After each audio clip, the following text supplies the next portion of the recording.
Well, with us right now is the president of Sterling Financial Advisors, Dan Ullweiler. And we're going to talk about a very interesting subject. First, welcome. Good to be here again. Nice to see you. Are you staying in town for Thanksgiving?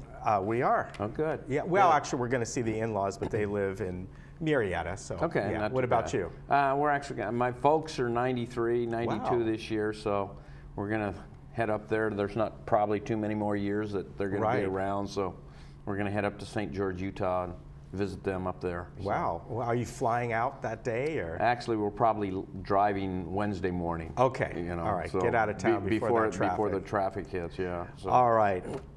We are going to talk about whenever we have a change of president, I remember you told me a while back when we were looking at the election, the upcoming election at the time, that if you kind of keep the same administration going, Markets like stability. they like Market stability. likes stability, and when there's not stability, that gets them nervous. And they certainly got nervous the night of the returns. Yeah. Because I was, obviously I was watching the returns coming in, but throughout that time, every so often they'd have an update on the markets, and they were talking about the futures. Foreign markets were trading into Right. the Dow Jones futures, and the market was down about 800 points in the futures market that Right. night because they weren't sure what was going to happen. It started to come back up, and after he gave his acceptance speech at 2 o'clock in the morning, it actually started going ahead. Right. So, I mean, there was a little bit of not as big a concern after his acceptance speech, but it ended up having the best week that it had had for 5 years after that had happened. Yeah. So, you know, they like the calm. I don't know if rhetoric is the right term or Yeah, who not, knows? but it depends on which side of the table you're on. But you know, it's going to be a different environment in Washington now. You know, Yeah. they say that the Republicans want to reduce taxes and increase infrastructure spending, which would be a stimulus. Yes. Other people say, well, it'll be like a sugar rush where you feel real good when you're eating it, Yeah. but then you have that sugar down or let down afterwards, and so you've got interest rates that are going to be impacted. You've got trade wars that are being talked about. A lot of these things are going to impact the markets, you know. So it depends on if you're a spender, you want interest rates to stay low. Right. If you're a saver, like many of our clients are, you want interest Yeah, rates exactly. to go up. Well, as interest rates go up, inflation starts to go up. Yes. So there's a combination of all these things that are going to be working together. Obviously, I think we've been in a kind of a unrealistic bubble, so to speak, with our interest rates. Right. You know, they've just, the only thing that has kept this economy going is low interest rates over the last 6 to 8 years. Right, exactly. And so it's really kind of a false economy. It's not dealing on certain things, and so it'll be interesting that as he starts to loosen up those interest rates, what they're going to do, and what will happen to the economy. Yeah, I think one of the, and I don't know if this had a direct effect or not, but as I mentioned right before we went on, that Ford Motor Company that was going to move their, if I'm right, one of their Lincoln vehicle plants down to Mexico, announced, I think just, it might have been this morning or yesterday, nope, they're keeping it where it is. Now, who knows? And I don't know. had the election gone the other way, they probably would have still moved. Yeah. Okay, because, you know, obviously he's got some very strong opinions about the trade deficits and things along that line. Companies moving plants or manufacturing out of the United States and then bringing products back Right. in, which he says really is not fair to us as the economy. And so Ford stepped back and say, well, maybe that's not such a good move. Right. You know. You know, getting back to the interest rates, as you said, it's a very interesting kind of dilemma for people who are borrowing money, people with mortgages, they refinance and all that. It's been fantastic, it really has. But for the people who, especially a lot of people who live in this community, are at the saving stage, the savers are just getting it's killed. horrible. I've got clients all the time saying, Dan, do you have anything that can pay me any kind of interest rate but still have my money safe? And it's Yeah. difficult to, I mean, you can go into T-bills, which don't pay you anything. You go to the banks, which don't pay you anything, Right. you know? And so you've got to kind of go out into other areas. So we just, we've got, I just got an announcements that, from time to time there's annuity specials that are going to pay 3% for 5 years, which is a good rate right now. Yeah. It's a fixed interest rate, and so people can go in there and it's like getting a 5-year CD at 3% right now, which is not a bad rate, Yeah. So it's tough right now. I've mentioned it before on the air that we've kind of had a war on savers. It's great for spenders, and so with the new president-elect coming in, obviously the thing that's going to help them is it's going to eliminate gridlock in Congress. Over the last 8 years, 6 to 8 years, it's just because we've had a Republican House, a Republican Senate. Right. Democrat, they haven't been able to get anything done. Exactly. So we'll see. It's time for the Republicans to put up or shut up type of thing. Now, what may rise, and one of the things that people are looking forward to rising is the gross domestic product, right? Well, there will be some increase in the production of the economy. There's no doubt about it. If you start infusing money into infrastructure and things like that, it's going to put more money in people's pockets.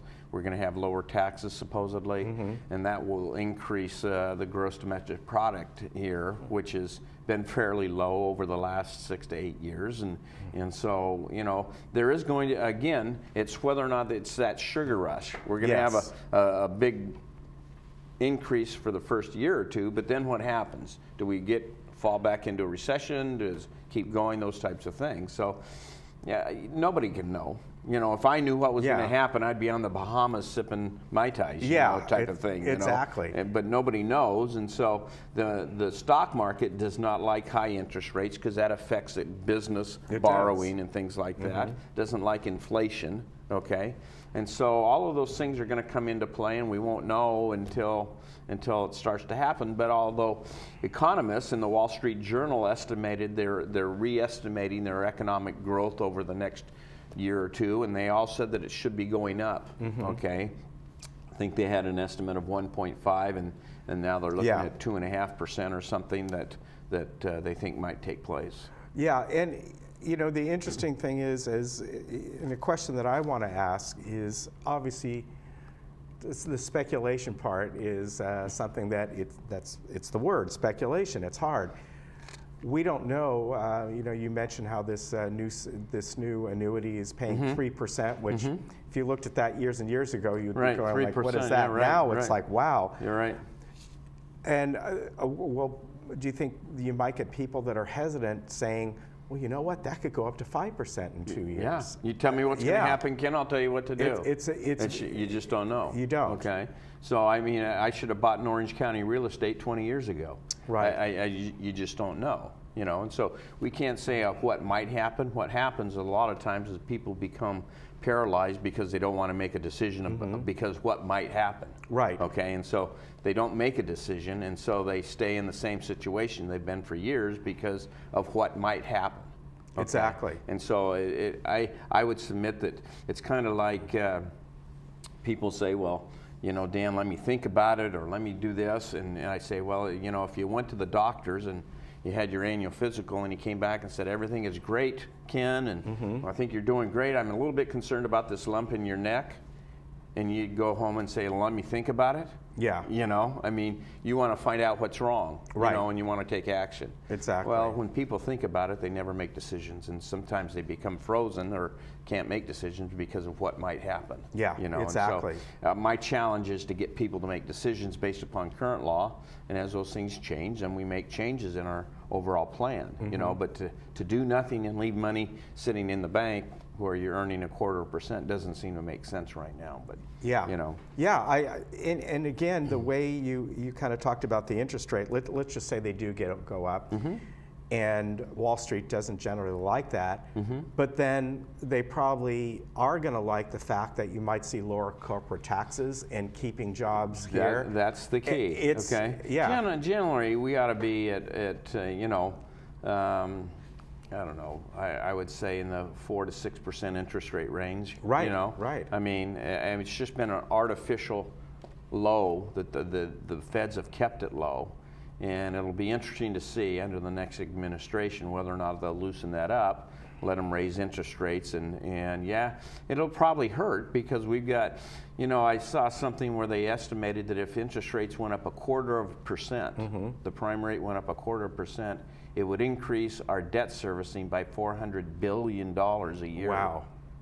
So we've got two sides here. You've got the government side that says, I need low interest rates because That's if right. it goes up, our debt service is going to be horrendous. Right. But if we keep it low, we're in this artificial bubble type Yeah. thing. So it's going to take some pain on all parts, really, to get this economy back to where, we're not doing the deficits, we're not increasing the debt, we're actually paying down the debt. It's going to take some pain, and it's going to hurt for all of us, so to speak. Yeah, because obviously our interest rates increase. You got to realize that so does the interest rates around the world would probably increase, and The therefore world our has become debts that we have addicted. to. The world's become addicted to low interest rates Yeah. to service their debt. Right. And that's the only thing that has kept this economy going. Yeah. Is low interest rates, because companies and people have had to put their money somewhere, and so they've put it in the stock market. Well, that's the only thing that has fueled the market. Right. Certainly hasn't been the economy. And so Yeah. it'll be interesting to kind of give and take and see, okay, we've got to get interest rates back to our normal situation, but that's going to hurt our debt servicing, but it's going to help. So all these things are, pieces of the puzzle that all go together. But Yeah. the thing that you don't want to do is, what if interest rates go up? Well, what if they go down? Yeah. Type of thing. So, Well, that's that saying that, what's that old saying from the movie, buckle up, it could be a bumpy ride. We'll see.